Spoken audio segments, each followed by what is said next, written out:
સદા ભગવાનના અસીમ જય જયકાર. નથી ઘણીવાર ચાર વાતો કરે કે ફલાણા ભાઈ તો આમ, ફલાણા આમ આવું કરતા હતા ને આમ કરતા, પછી આપણે તો કશું નહીં, આપણે તેમના શુદ્ધાત્મા જ જોયા એમ કે તો આગળનું બધું શું જોયું? પાછો દોષિત જુએ અને પાછો પેલું શુદ્ધાત્માની વાત કરે, બે સાથે કે એટલે એ પોતે જાતે બિલકુલ એમાં નિર્દોષ છે, હું બહુ સરસ છું. બસ ત્યાં આવી બધી ભૂલો અમે લોકો પણ કરતા હતા. પછી ખબર પડી કે ઓહો, આ તો બધી ભયંકર ભૂલો છે. આ તો પોતાની માનેલી આજ્ઞાઓ જ્ઞાની પાસે કે આપણા પરિણામ સાથે કામ લાગશે નહીં. જ્ઞાની પુરુષના શબ્દો, એમની જે સમજણ છે એ સમજણ આપણને બરાબર સમજાશે, ત્યાર પછી એ કામ લાગશે. નહીં તો શું થાય તો કે પેલી ભૂલો અંદર બધી પોસાતી જાય અને એક બાજુ એવું લાગે કે ઓહો, હું તો આ બધી આજ્ઞા રોજ પાડું છું એમ. એટલે ધીમે ધીમે આ સમજાતું જાય કે ઓહો, આમાં તો જ્ઞાનીની એક પણ આજ્ઞા આપણે નથી રહેતી. શુદ્ધાત્મા જોવું એટલે સંપૂર્ણ અકર્તા જોવા. એને અકર્તા રૂપે જોયા ત્યારે પેલા શુદ્ધાત્મા જોયા કહેવાય. આપણે તેને કરતા જોયા, ફલાણું આવું કરી નાખ્યું, તેવું કરી નાખ્યું, કેટલું એના માટેનો દોષિત દ્રષ્ટિ આખી ફરી વળે અને પાછો કહે કે હું તો શુદ્ધાત્મા સિવાય કશું આપણે બહુ ડખો રાખતા જ નથી, બહુ જોતા જ નથી કે આપણે. એટલે આ કેવું છે કે બધો ભયંકર દોષ કરે ને પાછો કે હું કશું કરતો નથી. ત્યાં દાદા ભગવાન આપણને આ બધી બાબતમાં બહુ ચેતવે છે કે હવે અહીંયા ધ્યાન રાખો, ઓળખો તમે તમારું પોતાની ફાઇલ નંબર 1 ને, પોતાની બુદ્ધિને, પોતાના અહંકારને ઓળખી નાખો કે ક્યાં મને આ જ્ઞાનીની આજ્ઞાના બદલે મારા સમજણથી હું અંદર જઉં છું આ બધામાં. અને એમાં જો પાક્કા થયા ને તો આપણે આ છૂટવાના જબરદસ્ત અંદર કામી થયા કહેવાય. કારણ કે પેલા અંદર છોડે નહીં, હજુ જાત જાતનું બધું સમજાય ને આપણને એની સમજણમાં લઈ જાય બધા જ શબ્દોને. અને એટલે જ સૌથી વધારે અગત્યની વસ્તુ છે કે જ્ઞાનીનું પ્રત્યક્ષપણે હોવું. એમને ખબર પડે કે આ ઊંધી સમજણમાં ગયો છે એટલે તરત એ આપણને ચેતવે ત્યાં. અને તે પણ કોને ચેતવે? ઘણી વાર હોય ને કે પોતે જ સમજણવાળો છે એવું રહેતો હોય તો એને કોઈ કહે નહીં કશું. એને ક્યારે કહે કે મારે હજુ સમજવાનું બાકી છે અને મને સમજાવજો, એવી અંદર ભાવના રહે અંદર, ત્યારે જ પેલા જ્ઞાની પણ ભૂલ બતાવે. વ્યવહારની એક ભૂલ ઘરમાં બતાવતા હોય ને કોઈને, તો હજુ ઉપરાણું લેતા હોય તો પછી જ્ઞાની એકેય ભૂલ ના બતાવે. એ જાણે કે હજુ એક વ્યવહારની ભૂલને પણ સ્વીકારવા કોઈ તૈયાર ના હોય તો પછી એને કેવી રીતે ભૂલ બતાવાય? એટલે ધીમે ધીમે આ સમજણ બધી ફિટ થતી જાય કે કઈ જગ્યાએ હું આજ્ઞા ને મારી સમજણે સમજી ને મારી ભૂલોને પોષું છું, એ પોતાને ઓળખવા પડે. ત્યાં જેમ બહુ નિષ્પક્ષપાતી રીતે પોતે પોતાની જાતને જોતા જાય એમ ખબર પડતી જાય. નવરાશનો ટાઈમ મળે ને તોય કોઈ દિવસ આપતાવાણીના 2 પાના વાંચે નહીં અને કલાકો સુધી પેલા ફોનની અંદર ફલાણાની અંદર ફલાણો સત્સંગ, આ ફલાણું, આ 2 કલાક વિધિ બોલવાની, સામાયિક કરવાનું, પ્રતિક્રમણ, એમાં ટાઈમ નથી. કેમ? તો કે પોતાના મનને ગમતું નથી, પોતાના અહંકારને, પોતાના મનને શું ગમે છે એમાં જ રચ્યા બચ્યા બસ. અને એ આપણી પૂર્ણાહુતિની અંદર બહુ જ મોટું બાધક બને છે. આ જેમ સમજણ આવતી જશે ને એમ ખબર પડશે ઓહો, આ તો બધી ઘણી બધી બાબતો એવી છે કે હું મારી સમજણ અંદર લાગે છે કે આ આજ્ઞામાં છું, પણ વાસ્તવમાં એ આજ્ઞાની અંદર નથી એવું ખબર પડશે ને. એમાંય આ સંભાવ્ય નિકાલ વ્યવસ્થિત એ તો 90% આપણે એનો વધારે મિસયુઝ કરતા હોઈએ છીએ. કોઈ માંદું પડ્યું હોય અને એને દવાખાને લઈ જવાનું ને આપણો બહુ રસ પડ્યો ના હોય કે આપણે શી લેવા દેવા, તો તરત જ અંદર કે બધું વ્યવસ્થિતના અધીન છે, હવે એનું જે થાય ખરું. તે મૂળ એને અંદર નથી, એમના પ્રત્યે લાગણી નથી, કંઈ કામ કરવું નથી, બે ડૉક્ટર પાસે જવું, કારણ કે કોણ જાય એવું બધું કોણ કરે એમ.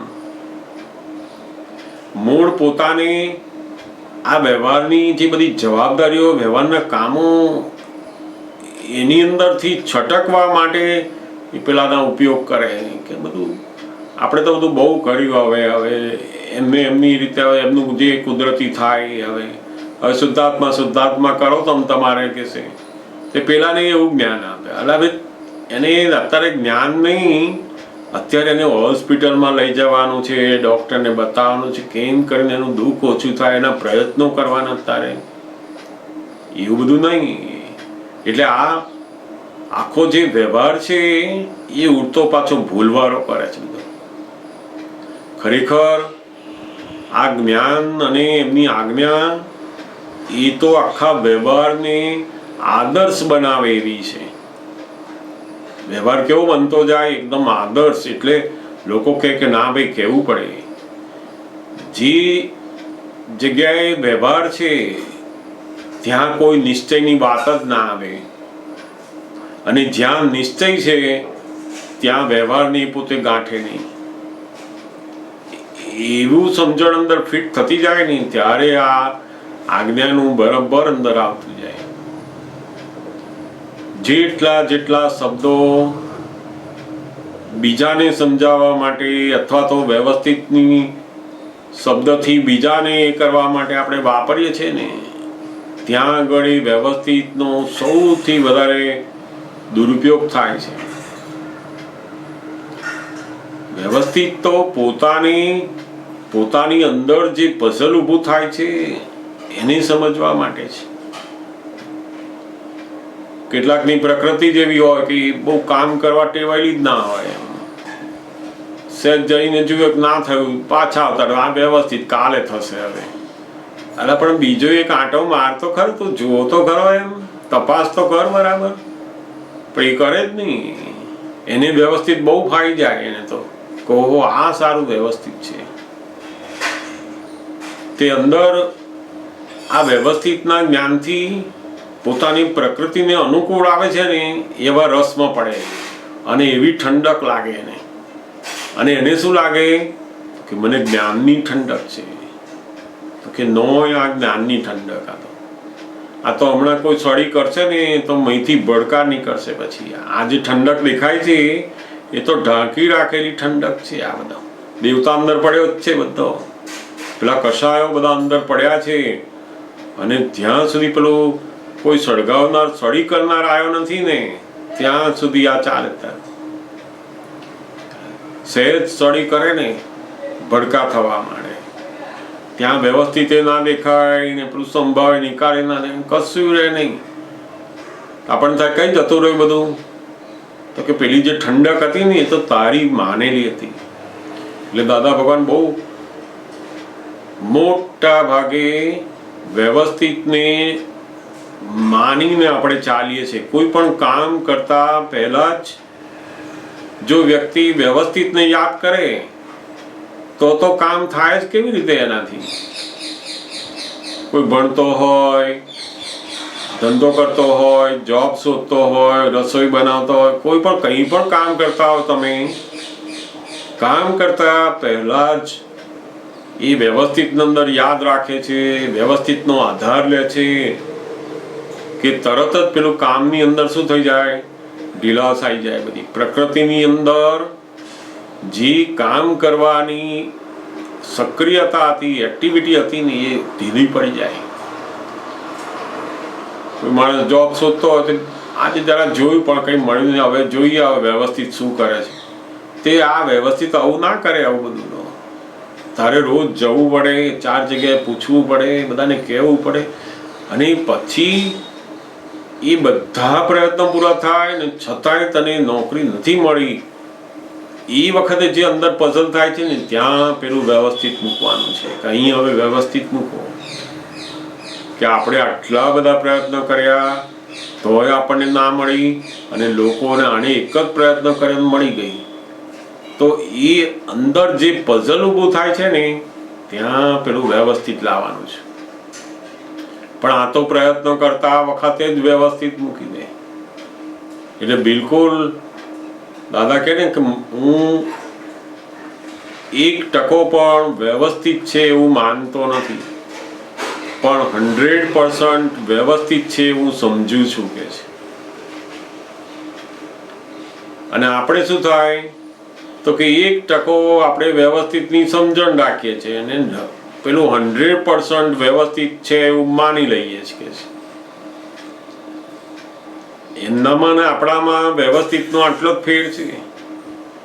મોટા ભાગે બધા જ કાર્યોની અંદર અગાઉથી વ્યવસ્થિત વ્યવસ્થિત વ્યવસ્થિત. અને એટલે જે આ વ્યવસ્થિતની જે આજ્ઞા છે અને એ આજ્ઞાનું જે પરિણામ છે એ આપણને અનુભવમાં આવતું નથી. ભાવના તો બધાની છે, રોજ દાદા ભગવાન પાસે દિલથી પ્રાર્થના કરે છે, શક્તિ માંગે છે, બધું જ છે. પરંતુ અંદર પેલા જે ડિસ્ચાર્જ ભાગનો હજુ અહંકાર છે, બુદ્ધિ છે ને, એ એના જે રસ છે એ ક્યારે અંદરથી લે છે ખબર જ પડે નહીં. ઓહો, આ તો અંદર તો બધા રસ લઈ જાય છે. જેમ કોઈ જગ્યાએ ગયા અને પોતાના મનને ગમતું હોય અને બાજુવાળો કે ભાઈ ચલો આઈસ્ક્રીમ દુકાને આઈસ્ક્રીમ ખાઈ લઈએ આપણે, એટલે એ તો ખુશખુશાલ હા કે સંભાવે નિકાલ કરવાનો જ છે ને. આપણે કહ્યું એટલે ફાઇલ થઈ આપણી તો, અને આપણે સંભાવે નિકાલ કરવાનું કહ્યું છે. પેલો બોલ્યો આઈસ્ક્રીમ ખાઓ આઈસ્ક્રીમ, એટલે આપણે તો મનને ગમતું હતું, પેલો બોલ્યો અને આપણે શું જ્ઞાન લઈએ તો કે આ હમણે મને કહ્યું એ ફાઇલ કહેવાય ને મારે એમનો સંભાવે નિકાલ કરવો છે. હવે ખરેખર એ ફાઇલે નથી અને એનો સંભાવે નિકાલ નથી. એમાં તો કે પેલા ભાઈ આપણને જે કહે છે કે તમે આઈસ્ક્રીમ ખાઓ અથવા ચલો અહીંયા બહાર હોટલમાં જમીએ, તો એ વખતે ફાઇલ નથી. આ ફાઇલ ક્યારે કહેવાય તો છૂટકો જ નથી, અને જેમાં તમને ગમતું જ ના હોય બિલકુલ, કે મારે અહીંયા આવું ખાવાનું અથવા આવી જગ્યા ઉપર ક્યાં આવવાનું થયું, અને છતાં પણ ના છૂટકે જ્યારે કરો ત્યારે પેલી જ્ઞાનીની આજ્ઞા આવે છે સંભાવે નિકાલની. પોતાના મનને જ ગમતું હોય, મજા કરે અને જ્ઞાનીનું વાક્ય વાપરે જ જાય આજ્ઞાનું કે સંભાવે નિકાલ સંભાવે નિકાલ. બિલકુલ એમાં 1% પણ પેલો સંભાવે નિકાલનો આવતો જ નથી. એટલે જેમ જેમ આજ્ઞાની બધી યથાર્થતા અંદર જશે ને ત્યારે પેલું પરિણામ આવશે. એટલે એમણે મૂક્યું ને કે તમે એક બાજુ આ વ્યવસ્થિત સમજાય અને બીજી બાજુ એટલો જ પર્સન્ટેજમાં કેવળ જ્ઞાન ઊભું થતું જશે. જો 100% વ્યવસ્થિત આવ્યું તો કેવળ જ્ઞાન પૂરેપૂરું થઈ જશે. અહીંયા એટલું બધું આ એક જ આજ્ઞાની અંદર અમે મૂકેલું છે. તો કે આ એ શબ્દોની પાછળ એમનું જે ઇન્ટેન્શન છે, ક્યાં ક્યાં કેવી રીતે વાપરવું, એને હવે સમજવાનું એ સત્સંગ દ્વારા ધીમે ધીમે સમજાતું જાય એવું છે. જેમ જેમ આપણને સત્સંગ મળતો જાય એવું જોવામાં આવે અને એવી વાતોને આપણે પૂછીએ તો પછી પેલું યથાર્થ આપણને સમજણમાં આવતું જાય કે ઓહો, આ જગ્યાએ હું આજ્ઞા સમજુ છું પણ હું જુદી રીતે સમજુ છું. જ્યાં મારે આજ્ઞાને જ્ઞાનીની દ્રષ્ટિએ સમજવાની છે એ કેવી રીતે એ પૂછી લેવું પડે. બહુ જગ્યાએ જેમ પોતે જ પોતાની વાણીથી બીજાને દુઃખ અપાઈ જાય અને કે આ વાણી તો પર ને પરાધીન છે. આવું જ્ઞાન છે સાચું, પણ તે જે ઉપયોગ કર્યો ને એને દુરુપયોગ કહેવાય છે. ત્યાં આગળ કયું જ્ઞાન વાપરવાની આવે તો કે પ્રતિક્રમણ કરાવો ને વ્યવહારમાં બોલાવડાવો કે આ ભૂલ થઈ એવું તો બિલકુલ બોલે નહીં, અને પોતે કે મારો અહંકાર જતો રહ્યો છે. એટલે આ નિશ્ચય ના જે શબ્દો છે કે અહંકાર જતો રહ્યો, શુદ્ધાત્મા થઈ ગયો, મારે કર્તા પદ રહ્યું નથી, આ બધું એ તો બધા નિશ્ચયના વાક્યો કહેવાય. એ સમજવા માટેના વાક્યો છે. અને વ્યવહારમાં શું છે તો કે આ ફાઇલ નંબર 1 પાસે એનું પ્રતિક્રમણ કરાવો, માફી મંગાવો, એને સોરી કરાવો કે આવું ભૂલ કહેવાય, તો ફરી ધ્યાન આપીશ ભાઈ. કે ઘણી વાર તો આપણે ઘરમાં બેઠા હોઈએ અને કોઈક ના ગમતા માણસો આવ્યા કે ભાઈ આ તો સાસરી પક્ષના માણસો અથવા બીજા ધંધાના માણસો, તે એમને તો કરે બધું કરે એટલે આપણે એ સત્સંગ જોવા બેસી જઈએ, આપણે કંઈક અસીમ જયકાર પદો બધું સાંભળવા બેસી જઈએ. બસ કેમ? આપણે તો સત્સંગ છોડવાનું નહીં, આ બધી વ્યવહારની વાતોમાં બિલકુલ પડવાનું નહીં. હવે એમના હસબન્ડને એવું હોય કે આ વ્યવહારમાં આવ્યા છે ગેસ્ટ આપણા ઘરે, તેમને પાણી આપે, ચા આપે, એમની જોડે થોડી વાર બેસે, વાતો કરે, તે એના હસબન્ડની જે ફાઇલ છે ને એ ત્યાં દેખાય નહીં. મારે કઈ લેવા દેવાની, હું તો હવે સત્સંગનું સાંભળું છું બસ. તે પછી પેલા હસબન્ડને થઈ જાય આ આખો દિવસ આ સત્સંગ એના કરતા હવે આશ્રમમાં તું જતી રહે કે છે, ત્યાં જ જતી રહે, ગુરુના શરણ્યમાં જતી રહેતું, એટલે તો આને શાંતિ એમને શાંતિ. કે આ તું રહે છે અહીંયા અને કામ બધું આશ્રમનું કરે તું, તે ના એને સંતોષ થાય. તો બિલકુલ હવે આ જે વ્યવહારની અંદર સંભાવ્ય નિકાલ આવ્યો છે કેવો છે તો કે તમને ગમતું નથી અને એ નથી ગમતું, ત્યાં આગળ હવે સંભાવે નિકાલ કરવાનો છે. એ વખતે પેલા મનને શું ગમે છે? સત્સંગનું સાંભળો, અસીમ જયકાર સાંભળો, પદો કરો, વિધિ બોલવા બેસી જાઓ, આ કરો. એ મનનું ગમતું છે અત્યારે. અને જો તમે તમારા મનને, તમારા અહંકારને ગમતું કર્યું તો એ સાધન પણ કામ લાગશે નહીં અહંકારને ઘટાડવા માટે, તો વધશે ઉડતું. સાધન એનું એ જ છે, પણ વાપરો છો કેવું તો કે જુદા આશયથી વાપરો છો. નથી ઘણી વાર કોઈ કંઈક બોલી ગયું હોય ને તો ચચરે ને બહુ, તે ચચરતું બંધ કરવા માટે ચાલો તા કે અસીમ જયકાર મૂકી દો.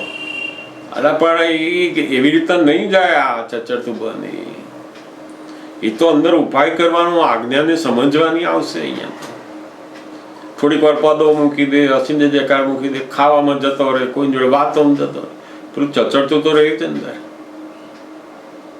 તો ત્યાં આગળ પેલી આજ્ઞા ધર્મને પાક્કો કરવાનો છૂટતો કહો. આવી દશામાં આપણે હવે અસીમ જયકાર આ બધું મૂકીને આજ્ઞા શું છે આજ્ઞા સમજો અંદર, અને એ આજ્ઞા ધર્મથી આપણને જે અંદર બળ છે એને કેવી રીતે કાઢી શકાય એ જાણી લો એને, અને ત્યારે જ આપણું કામ થશે. આ આજ્ઞાને બરાબર પાકે પાયે સમજવા જઈશું, અને જો આ જન્મમાં સમજાઈ ગઈ જેટલી સરસ રીતે, તો બહુ જબરજસ્ત કામ થઈ ગયું કહેવાય.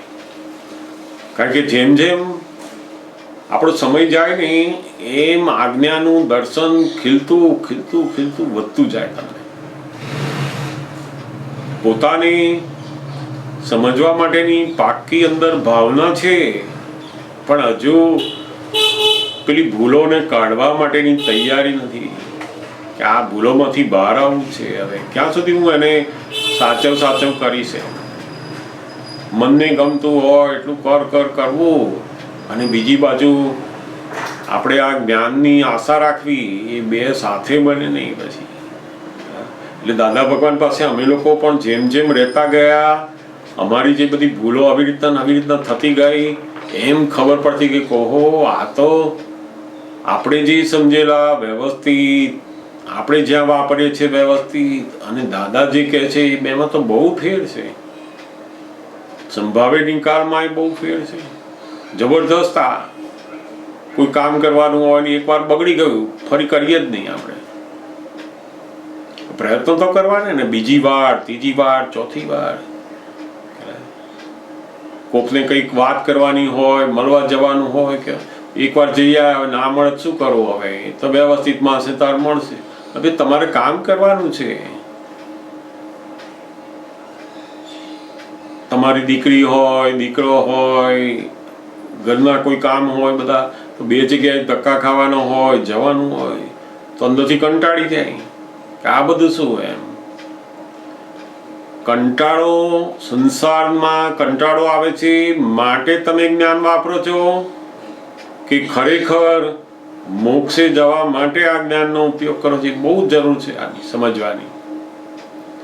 જેમ પેલો કંટાળો આવતો હોય ને પેલો દારૂ પી આવે, કંટાળો આવતો ને હોટલમાં જઈ આવે, કંટાળો કાઢવા માટે છે. સત્સંગ અને જ્ઞાનીનો જે આજ્ઞા ધર્મ છે એનો ઉપયોગ શેના માટે છે? તો કે મુક્ત થવા માટે, કાયમના બંધનમાંથી, આ અહંકારમાંથી મુક્ત થવા માટે છે. જો સત્સંગનો ઉપયોગ, આજ્ઞાનો ઉપયોગ પોતાના સંસારના કંટાળાને દૂર કરવા વાપર્યો ને તે ટેમ્પરરી મોડ થશે. બધું થોડીક વાર કંટાળો જશે, કાયમ જશે નહીં. પછી સંસારથી કંટાળ્યા હોય નથી, જેમ કોરોનામાં ઘરમાં રહીને કંટાળ, ચાલો બાકી અંબાજી જઈ આવીએ. તો હવે અંબાજી જાય છે શેના માટે જાય છે? યાર તો તું ઘરમાં કંટાળ્યો છે એટલા માટે કંઈ ફરવું છે તારે, કે આ ઘરમાં બેસી રહ્યો છું, પેલું મન કંટાળ્યું છે હવે, એટલે પેલું કે ચાલો તાર સત્સંગમાં જઈ આવીએ, અંબાજી જઈ આવીએ, આમ જઈએ. તે આ તારો જે હેતુ છે ને એ હેતુ પ્રમાણે જમા થશે બધું. પછી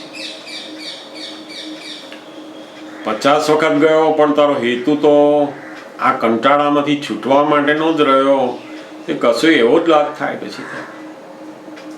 નહીં તો એક જ વખત જાય અને ઓહો જબરજસ્ત એને લાભ થાય, અને એ કાયમનો કંટાળો દૂર કરી આપે એવું છે.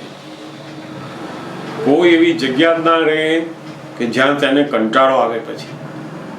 પણ આ તો એક કંટાળો આવ્યો, કોઈ જોડે ના ભાવ્યું, આપણે શુદ્ધાત્મા જોઈને છૂટા પડી જવા. એટલે પણ એ તારી પાસે આવે તો ભાઈ દ્વેષ ઉભો થાય છે. તું શુદ્ધાત્મા નથી જોતો, દ્વેષ ઉભો થાય છે, એટલે તું ઉભો થઈને જતો રહ્યો. આ દ્વેષ ના હોત તો હું રહેતા જ નહીં. એટલે આ પોતે પોતાની પ્રકૃતિને, પોતાના અહંકારને સમજતા આવે અને એ અહંકારને બાજુ મૂકવો પડે કે મારે હવે કલ્યાણ કરવું છે, અને ક્યાં સુધી હું સાચું. અને એ ભૂલો જો દેખાતી થઈ તો બહુ મોટું કામ થઈ ગયું એનું, જબરજસ્ત કામ થવા માંડ્યા. એટલે ઘણી બધી જગ્યાએ આ જેમ મૂવી જોવા થિયેટરમાં જતા રહે કે આપણે તો સંભાવે નિકાલ, ફાઇલ નંબર 1 શું કરે જોયા કરવાનું જ કે છે. તે આવું જોવા માટે દાદા ભગવાને આ જ્ઞાન નથી આપ્યું ખરેખર. તો કે કયું જોવા માટે આપ્યું છે? તો કે પોતાના મન વચન કાયાને જોવા માટેનું જ્ઞાન છે. આ તો પોતાનું મન, પોતાની બુદ્ધિ, પોતાનો અહંકારને જે જોવું છે જોવે છે, મજા કરે છે, અને પાછું જ્ઞાન વાક્ય પેલું વાપરે છે. એટલે ભૂલ ક્યારેય દેખાય નહીં પછી. પોતાની ઇન્દ્રિયોના બધા વિષયોને ઉત્તેજિત કરે એવા બાહ્ય બધા પરિબળો પોતે જાતે વાપરે છે, અને પછી કે હું તો હવે શુદ્ધાત્મા છું. તો એ બે સાથે થઈ શકે નહીં કોઈ દિવસ. એટલે બહુ સંભાવે નિકાલ, એ આજ્ઞા, વ્યવસ્થિતની આજ્ઞા, એ તો અંદર જબરદસ્ત તપ કરાવેલી હોય.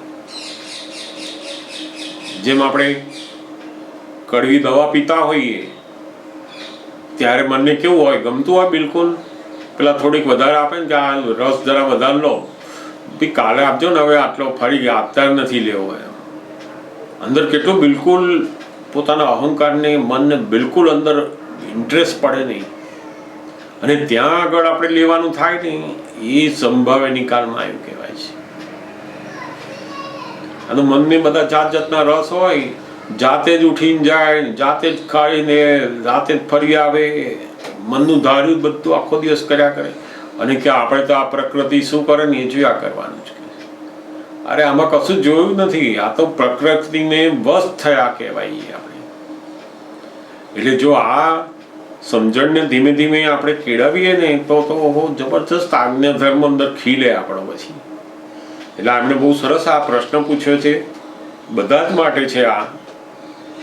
અને એવી બધી જગ્યાઓને આપણે જાણતા જઈએ કે જ્યાં જ્ઞાનના શબ્દોનો બધો દુરુપયોગ થતો હોય, પોતાની ભૂલોના બધા ઉપરાણ થતા હોય, તો એ જ્ઞાન આપણને પછી બહુ ખીલે નહીં, અને વર્ષોના વર્ષો જાય ને તો એ શબ્દમાં રહે. પછી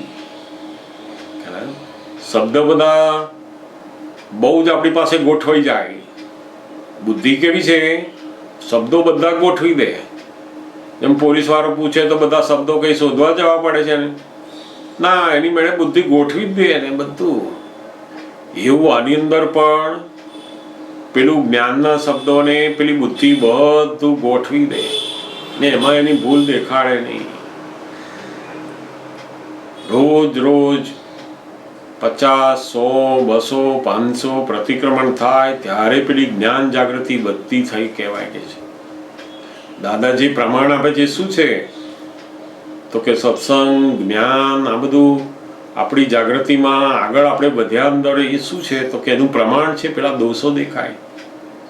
રોજના 100, 200 પ્રતિક્રમણ થાય, એની માફી મંગાય, બધું થતું હોય. આ તો આખો દિવસ પેલું વાંચવાનું, જોવાનું, ફરવાનું, વાતોમાં દોષ કેટલા જોયા કે 10, 2, 5, 10. બાકી તો કશું નહીં, તે એનું એ જ રહેશે. 25 વર્ષ હશે ને તો આનું આ જ રહેશે. અને એમાં શબ્દોની બધી માસ્ટરી આવી જશે, કારણ કે જેમ જેમ તમે હાંભળ કરો ને બધું, એટલે બધા શબ્દો અંદર બુદ્ધિમાં ગોઠવાતા જાય.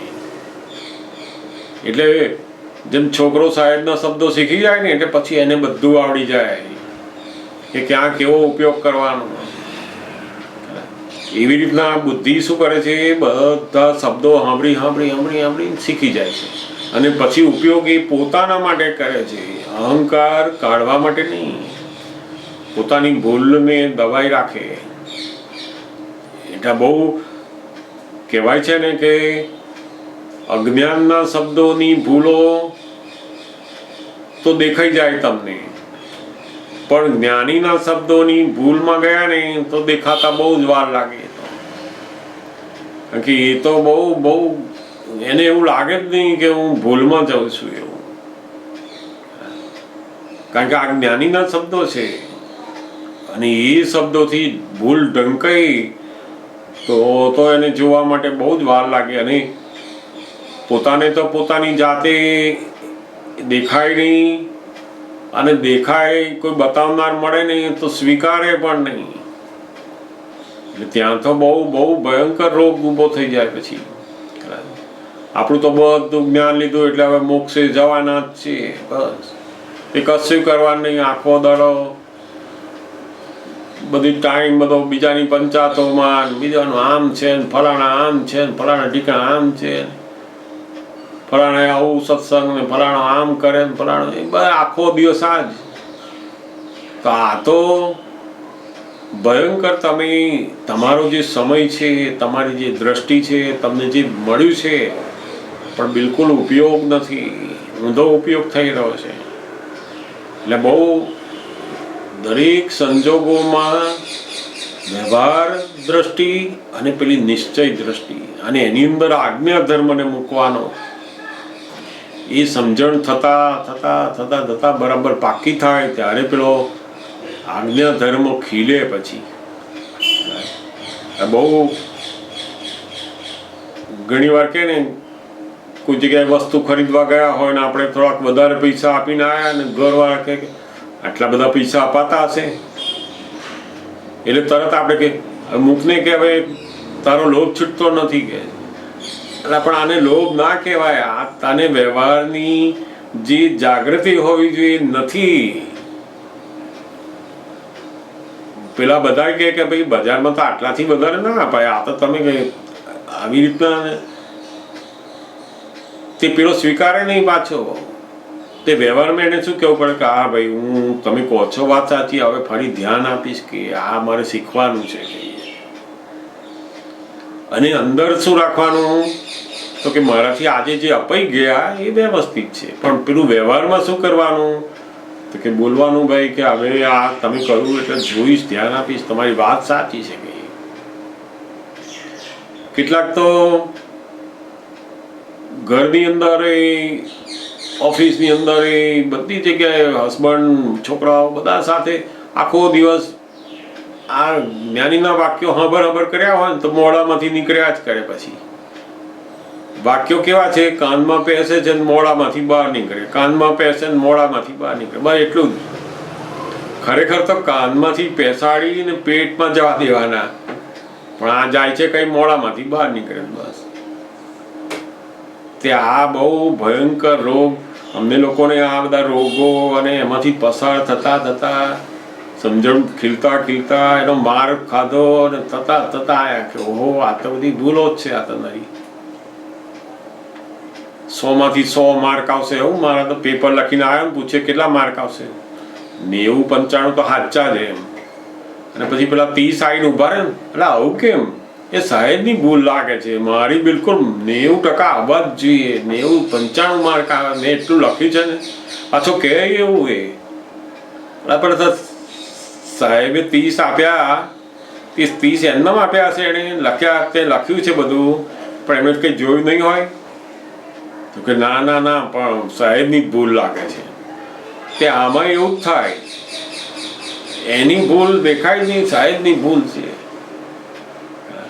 પોતાની સહેજ પણ ભૂલો ઉપર નો પક્ષપાત છૂટે નહીં જલ્દી. પેલી બુદ્ધિ છોડવાના દે અંદરથી, સાચું જ લાગે ને, બુદ્ધિનું સાચું લાગે બસ. એટલે બહુ આ એક વસ્તુને એક વાતોને જ્ઞાનીની વિઝનથી સમજીને જો આગળ જઈએ ને તો પછી આપણને બરાબર એ જ્ઞાનની સરવણી થાય અંદર. એટલે એમણે બહુ જ સુંદર આ વાતો પૂછી છે. ઘણી વાર છોકરાના એડમિશન માટે, કંઈક છોકરીનું ગોઠવવા માટે, છોકરા માટે, જોબ માટે બધા પ્રયત્નો કરવાના હોય તો સહજ બધા પ્રયત્નો કરવાના છે. એમાં આપણે બિલકુલ પ્રયત્નની અંદર આપણી પ્રકૃતિ જાય જ નહીં એવી હોય અને પછી અંદર એવું માની કે બધું વ્યવસ્થિતમાં કરશે. હવે આપણે તો બધું કરીએ છીએ પણ હવે ના થાય, સંજોગો એવા છે, શું કરીએ. સંજોગો એવા નથી, તું 4 બીજી જગ્યા શોધ, બીજું કર, બધું કરવાનું હોય ત્યાં. અને દિવસમાં એણે પોતાની પ્રકૃતિની અંદર સહેજ ધીમી પડતી હોય ને તો દાદા તો કે તું એને કહેવાનું કે તું પ્રયત્ન કર, કહીએ વ્યવસ્થિત નહીં આપવાનું. એને શું કહેવાનું, પ્રયત્ન કર. બસ પકડવાની હોય તો પ્રયત્ન કરો. એમ બેસી રહીએ કંઈ બસ વાળો કંઈ પૂછવા આવવાનો છે ભાઈ ચલો તમે આવો અંદર બેહો, એ તો તારે ઊભું થઈને દોડવું પડે, બસ આગળ જવું પડે, બસ પકડવી પડે, બધું તારે કરવું પડે. અને બધા પ્રયત્ન કર્યા પછી પેલું પરિણામ જે આવે ને ત્યાં પેલું વ્યવસ્થિતને વાપરવાનું આવે છે. આ તો રોજ મોડો ઉઠે, રોજ વિધિ થાય ના થાય, ખ્યાલ બધું સત્સંગનું ઠેકાણું રહે ના ને બધું. હવે વ્યવસ્થિત હમણાં બધી બહુ ફાઇલો છે, મારે બધું આમ એકેય ફાઇલ ના હોય. ફાઇલ શું અને આ ખરેખર સત્સંગ આજ્ઞા શું, એ પોતે પોતાની સમજણે બધું જે ફિટ થાય છે ને એ ભયંકર રોગ છે ત્યાં. અને એ જ્યારે પોતે પોતાની જાત માટે એકદમ નિષ્પક્ષપાતી થશે કે નહીં મને આ અહંકારમાં બુદ્ધિમાંથી છૂટવું છે, એ હું મારી સમજણે નહીં પણ જ્ઞાનીની સમજણે જીવવાનું છું હવે. અને ત્યારે પછી આ બધું દેખાતું થાય, પછી ધીમે ધીમે એને ઓછું થતું જાય. ઘરમાં કોઈ કાચની વસ્તુ હોય ને પોતાથી તૂટી ગઈ, પેલા કે આટલું ધ્યાન નથી રખાતું તમારાથી કે આટલી વસ્તુ થાય બરાબર ધ્યાનથી મૂકીએ, હું રોજ કહું છું, પણ તમે તો કંઈ ધ્યાન આપતા જ નથી. તે હવે તૂટી ગઈ, તે એ પોતે પોતાના હાથે તૂટી ગઈ છે એવું વ્યવહારમાં એને સ્વીકાર કરવાનો હોય છે. વ્યવહાર શું કે છે? તો કે તમે તોડી છે એવું જગતના લોકો અને બહાર બધા માને છે એ સાચું છે. ત્યાં આગળ વ્યવહારમાં રિલેટિવ વ્યૂ પોઈન્ટથી આપણે એનો સ્વીકાર કરાવવાનો કે ભાઈ હા હું ધ્યાન આપીશ, આ ભૂલ કહેવાય, મેં જરા ઉતાવળમાં કર્યું ને એટલે તૂટી ગયા. અને અંદર શું સમજવાનું છે? પેલું વ્યવસ્થિત નિશ્ચય એ અંદરની સમજણ માટે છે, એ પેલી બહારના વ્યવહાર માટે નથી. એ નિશ્ચય હવે ત્યાં જો તમે વ્યવહારની વાતોમાં પેલો નિશ્ચયની સમજણ વાળો વસ્તુ મૂકી દીધી તો પેલી ભૂલ દેખાય નહીં અને એમને થાય કે આ નાની નાની વસ્તુમાં રોજ કચકચ કરે છે. આટલું મારાથી એક ફૂટ્યું, તમારાથી 4 ફૂટે છે તો ખબર નથી, ત્યારે તમને કશું નથી થતું, મારી એક દેખાય છે. ત્યાં આ મતભેદ શરૂ થયા પછી ત્યાંથી 10 વર્ષ થયા જ્ઞાન લીધે મતભેદ ઓછા નથી થતા. એનું કારણ શું? તો કે પોતે જે જ્ઞાન સમજ્યા છે પોતાની સમજણ જ મૂક્યું છે ને. પોતાની આ જે બુદ્ધિવાળી સમજણ છે એના આધીન આ બધું મૂકેલું છે, માટે આ બધા મતભેદ રહે છે. કારણ કે વ્યવહારમાં બધા નિકાલ થતા નથી. આવી રીતના જ્યાં જ્યાં જે યોગ્ય છે ત્યાં તે સમજે ત્યારે જ પછી આખું આ જ્ઞાન સમજાય છે.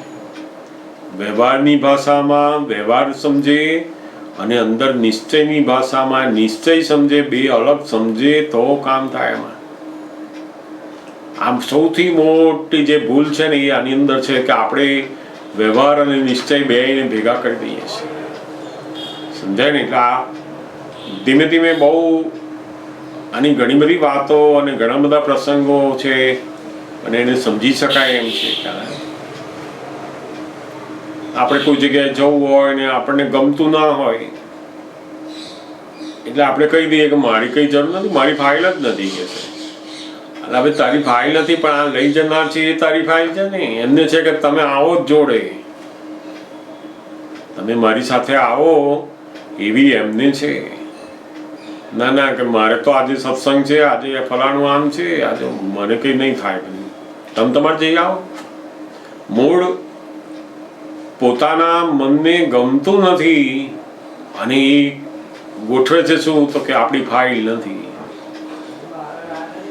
અને એવી જગ્યાએ જો જવાનું આવ્યું ને તો અંદરથી અકળામણ ક્યારે સત્સંગમાં જવું, ક્યારે ફલાણું વાંચવું, ક્યારે પેલું સાંભળવું. બસ એ પેલું સાંભળવાનું એટલે શું મોટી તિજોરીમાં ભરવાનું અને દેખાડવાનું કે હો આટલું સાંભળું છું, આટલું જાણું છું, આટલું ખબર છે. બસ આ પણ એમાંનું રહ્યું કેટલું? કે રોજ તપાસ કરવી જોઈએ કે આ વાક્ય આજે મને કેમ નથી રહ્યું અહીંયા, કેમ, શું ભૂલ છે એની પાછળ? આજ્ઞા પાડવી છે નક્કી છે પણ નથી પડાતું, એની પાછળના જે કારણો પડ્યા છે ને એ શોધી નાખે તો જબરજસ્ત એની પ્રગતિ થવા માંડે પછી. એટલે બહુ સુંદર વાત એમણે આ પૂછી છે અને ખરેખર એ બધાને અદ્ભુત રીતે કામ લાગે એવી છે ને. એમાંય આ આજ્ઞા ધર્મની જે સમજણ છે એ તો બહુ યથાર્થ સમજતા જઈએ અને દરેક પોતાની ફાઇલ પોતાના મન વચન કાયાની અંદર એને સમજીને લાવવાની છે. મારી સમજણ એ ફાઇલ નંબર 1ની અંદરની જુદી અને બીજાની ફાઇલ નંબર 1 જુદી છે, એટલે એના માટેની સમજણ જુદી. એને ક્યારે સંભાવ્ય નિકાલ કહેવાય એના માટે જુદું છે. જેમ જ્ઞાનીને કોઈ વસ્તુ ધરે છે ખાવાની, તરત લઈને ખાઈ લે છે, તેમની એ સહજ દશા છે, ફાઇલો નિકાલ છે. અને આપણને કોઈ ધરે છે ને આપણે અંદર મનને ખુશ થઈએ છીએ, મજા આવે છે ને આપણે લઈએ છીએ તો આપણો સંભાવ્ય નિકાલ નથી. બંનેની ક્રિયા એક સરખી હોવા છતાં બંનેની પ્રકૃતિ જુદી છે, બંનેનો આશય જુદો છે, માટે જ્ઞાનની દ્રષ્ટિ જુદી જુદી છે. એમાં એક ખાય છે અને સંભાવે નિકાલ, એક ના પાડે છે એ સંભાવે નિકાલ. એટલે આ બહુ અમે લોકો પણ પહેલાથી બધી પોતાની સમજણથી આખી આજ્ઞા ગોઠવીએ અને એનાથી જે જે ભૂલો થાય એ પછી દાદા એક એક ભૂલો બતાવે એટલે ખબર પડતી ગઈ કે ઓહો આ તો ભૂલ કહેવાય. અને ખરેખર એવું જ થતું હતું અંદર. જેમ એક બે યંગ છોકરા હતા, બંને જણા દાદા ભગવાન પાસે બહુ વર્ષોથી આવતા, જ્ઞાન લીધેલું, બધી સમજણ, સત્સંગ, સેવા બધું. એમાંના એક ભાઈની જરા પ્રકૃતિ આખી કહેવાય ને કે આમ બહુ ક્રાંતિકારી, કોઈ ખરાબ વસ્તુઓ ચલાવે નહીં એવું. તે કોલેજમાં ભણતા ને એ વખતે પેલા પ્રિન્સિપાલ ને પ્રોફેસરોની સામે કંઈક બન્યું હશે, તેની સામે આંદોલન શરૂ કર્યું. અને એવું આંદોલન કે બધું જાત જાતનું બધું એમને બોલ્યા, બધું દુઃખ થાય ને બધું એટલું બધું ખરાબ થાય ને બધી પોલીસ આવી ગઈ ને બધું એટલું બધું ભયંકર બધું થઈ ગયું ત્યાં. એટલે એ બધું થયું ને એટલે પછી એને અંદર પસ્તાવો થવા માંડ્યો એકદમ કે આ સાલું મેં પ્રિન્સિપાલના સામું, બધા પ્રોફેસરોના સામું જે આ બધું બોલ્યો, આવું બધું કર્યું, બહુ ભયંકર આ તો કહેવાય, મારું ખોટું કહેવાય. આ તો બધું મને દાદા ભગવાનનું જ્ઞાન મળ્યું છે અને મેં ઉપયોગ કર્યો નહીં, બહુ એને અંદર પસ્તાવો થવા મળ્યો. તો રાત્રે ઊંઘી ના આવે એવો પસ્તાવો થવા માંડ્યો. એ જબરજસ્ત આખો દિવસ પેલો અંદર ખેદ રહ્યા કરે, દુઃખ રહ્યા કરે. તે પાછો એનો ભાઈ પણ આવું સત્સંગમાં આવતો ને એટલે એકવાર એના ભાઈએ પૂછ્યું કેમ કે છે તું હમણાં બહુ આમ દુઃખી રહે છે કે છે. તે એણે કહ્યું કે મને પેલું બધું થઈ ગયું ને આ પ્રોફેસર ને પ્રિન્સિપાલની સામે, મને બહુ અંદર દુઃખ થાય છે, પસ્તાવો થાય છે કે આવું કેમ થઈ ગયું મારાથી.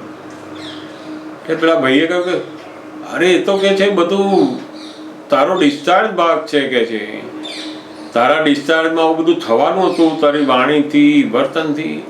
હવે એને બહુ યાદ કરવાનું જ નહીં કે છે આપણે. તેના ભાઈએ એવું ડિસ્ચાર્જ શબ્દ એને સમજાવી દીધો નહીં, તે પેલું અંદર જે બળતું હતું ને એને દુઃખ થતું હતું, પસ્તાવો થતો હતો, તરત જ બંધ થઈ ગયો. ઓહો કે આ સારું કે છે કે દાદાનું વિજ્ઞાન સમજતું, આ બધું ડિસ્ચાર્જ છે, તારે એમાં ચિંતા કરવાની જ ના હોય. આ બધી તો આ તો બધું થઈ ગયું. તે ડિસ્ચાર્જ શબ્દ એને ફિટ થઈ ગયો ને તો બધું ઠંડુ પડી ગયું અંદર. પેલું જે લાઈ પડતી હતી કે આ ખોટું થઈ ગયું, ભૂલ થઈ ગઈ, માફી માંગવી જોઈએ, બધું અંદર દુઃખ થતું હતું, પસ્તાવાનું બંધ થઈ ગયું બધું. તે દાદા ભગવાન જોયા કરે આ બધું, એમને બધી ખબર પડે કે આને આ કર્યું છે, એનો પસ્તાવો થઈ રહ્યો છે. 2-4 દિવસ થયા ને એનો દેખાયું કે આનો તો હવે પેલો પસ્તાવો જતો રહ્યો લાગે છે. દાદા ભગવાને પૂછ્યું કે છે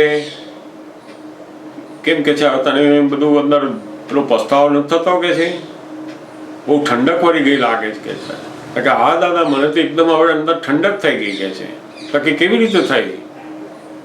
તો કે આ ભાઈ જોડે સત્સંગ કર્યો ને મને એને સમજાવી દીધું કે આ તો બધું તારું ડિસ્ચાર્જ છે, આમાં તું શું લે ચિંતા કરે છે કે છે આ બધી. હો કે છે એટલે જ કે છે હવે મને ખબર પડી કે તારી અંદર પેલું પસ્તાવા જે થતો હતો, દુઃખ અંદર, એની ઠંડક કેમ થઈ ગઈ? તો પેલા ડિસ્ચાર્જ શબ્દથી. દાદાએ જોયું કે આ ભયંકર ત્યાં દુરુપયોગ કર્યો કે આ શબ્દનો. પેલું માંડ મેં સળગતું હતું જ્ઞાનથી, તારે એનો પસ્તાવાની અંદર, પ્રતિક્રમણની અંદર એટલું બધું જવાનું કે બધું ધોવાનું હતું. એના બદલે આ મારું ડિસ્ચાર્જ છે શબ્દને મૂકી અને તારો પસ્તાવો બિલકુલ બંધ કરી દીધો. એટલે ત્યારે એને ખબર પડી કે ઓહો આ ડિસ્ચાર્જ શબ્દ એ મારા ભૂલોને જોવાના બદલે બંધ કરવામાં વાપર્યો, મેં તો પેલો પસ્તાવો ઓછો કરવામાં વાપર્યો. ત્યાં જ્ઞાનીની જે દ્રષ્ટિ છે એ પ્રમાણે આપણે એ જ્ઞાન શબ્દનો ઉપયોગ થતો નથી. અને પછી એને સમજ પડતી ગઈ કે ઓહો આ તો ભૂલ કહેવાય. અને એ આવ્યા બધા ઘણા બધા પ્રસંગો સમજતા જ્ઞાનીની જે આજ્ઞાઓ છે એની યથાર્થ અંદર સમજ પૂરી થાય પછી. એટલે બહુ જેમ જેમ આ બધા વાક્યોને એમની આજ્ઞાઓને આપણી પોતાની દ્રષ્ટિની અંદર બરાબર જ્ઞાનીની દ્રષ્ટિ સમાશે પછી એ યથાર્થતા ઉપર આવીશું આપણે. એટલે સરસ વાતો એમણે આ પૂછી છે. એ સિવાય પણ ઘણી બધી બીજી વાતો છે, આપણે જોઈશું જરૂરથી. તમને ખ્યાલ તો આવતો જ જાય કે ઓહો આ કઈ કઈ જગ્યાએ આપણું પણ આવું થાય છે. એ ધીમે ધીમે સમજાતું જશે. અને ખરેખર જેને પોતાનું આવું બધું ભૂલોને કાઢવી છે અને જોવી છે તો અવશ્ય એને દેખાશે આ જ્ઞાનથી.